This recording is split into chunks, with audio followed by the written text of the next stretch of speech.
Thank you, Mr. Speaker. Mr. Speaker, this afternoon I rise with great pride to speak about the achievements of some great athletes from my alma mater, Franklin Regional, located in Murraysville, Westmoreland County. You may remember that the Franklin Regional wrestlers were up here last year as well.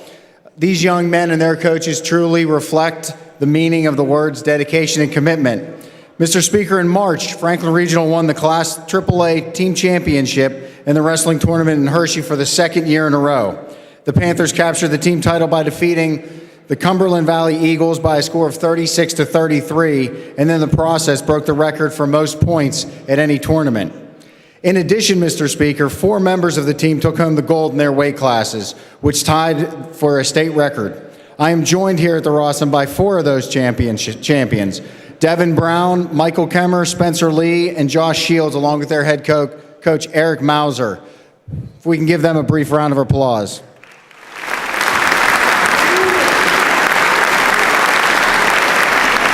The rest of their team and the assistant coaches are also here, and I'd ask for them to rise for recognition.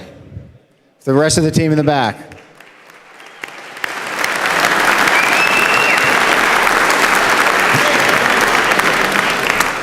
Mr. Speaker, I heartily congratulate the team and its 4 individual champions. If you can bear with me for one moment, the 113-pound champion Devin Brown is a senior and a 3-time gold medal winner. He's attending the West Virginia University next fall. Senior Michael Kemmer took home the title at 145 pounds after 3 years of finishing as runner-up. Sophomore Spencer Lee is a 2-time state champion and is undefeated so far in his wrestling career. And senior Josh Shields finished his perfect season with a gold medal at 160 pounds. The dedication and excellence resulted in Coach Mauser's being named the AAA Coach of the Year for the 2nd consecutive year. In addition, he also received national attention for this season's outstanding accomplishments by being named the All-USA Wrestling Coach of the Year by the USA Today magazine publication. Mr. Speaker, under Coach Mauser's leadership, Franklin Regional is recognized as one of the top wrestling schools, not just in the state of Pennsylvania, but in the entire nation. Now, Mr. Speaker, there's one other gentleman up here that I would like to recognize. Alan Beatty from Burrell High School is here, and he finished his fine wrestling season with a state AA championship in the heavyweight division. He continued the great wrestling traditions at Burrell, which has 4 state champions in the past 5 years. Mr. Speaker, congratulations to him and all the wrestlers from Westmoreland County who joined us here today. You are all to be commended for setting a high standard and working hard to reach your goal of being among the best wrestlers, not only in the state, but in the entire nation. Thank you. Thank you.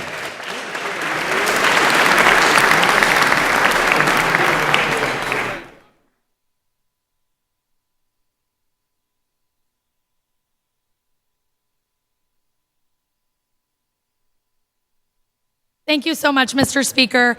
Mr. Speaker, as you had stated before, I have guests here from Luzerne County, Pennsylvania, and they are members of the treatment team of the drug treatment court that we have in Luzerne County, and we're very, very lucky to have that in existence. And they are up in the gallery. I don't know if they want to stand up again so we can welcome them. We have Jim McMonigal, Abby Gefkin, Matthew Schmonses, Jill Urban, Courtney McMonigal, and the Honorable Judge Russell Shurtleff. If we could give them a round of applause, and thank you.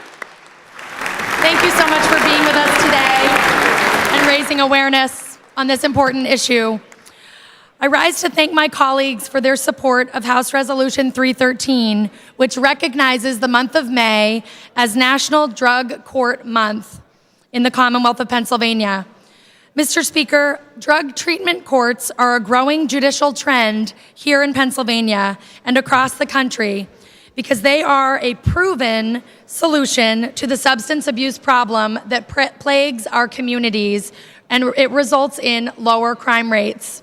Since the first drug court began operation 26 years ago, more than 1.4 million defendants have been treated. 75% of those individuals who complete the program turn their lives around and never see another pair of handcuffs. Drug treatment courts have led to significant reductions in recidivism rates by as much as 50 to 70% in most states. There are now 2,900 drug courts across the country with courts located in every state, making them one of the cornerstones of the criminal justice system. Now here, as elected representatives, we all come from 67 different counties, and many of the counties do not have this resource, and it's an excellent resource. So we do want to raise awareness about it because in your communities, you are looking to stop the recidivism and stop the pain that drug problems and the involvement that your drug problem gets you involved in the criminal justice system, that causes for families. So it is important, and if you don't have one in your community or in your Commonwealth court, in your court, county court, please look into it. These eligible drug-addicted defendants may be sent to drug treatment court in lieu of the traditional processing of a criminal case. Drug treatment courts keep individuals in treatment long enough for it to work while supervising them closely. They are randomly tested for drug use. They are required to appear frequently in court so that the judge may review their progress. And the participants are also rewarded for doing well. The cost savings here is pretty substantial. They save up to $27 for every dollar that is invested and can produce cost savings of up to $13,000 for every individual that is served. Because they save in prison costs by helping to reduce inmate populations, you save in prison costs, but you're also saving lives and you're saving families here in Pennsylvania.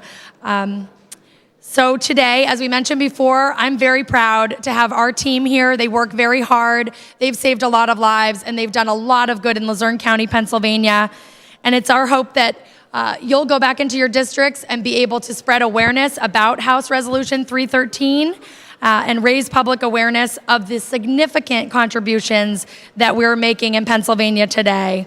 Thank you again for my colleagues for your affirmative vote, and thank you, Mr. Speaker.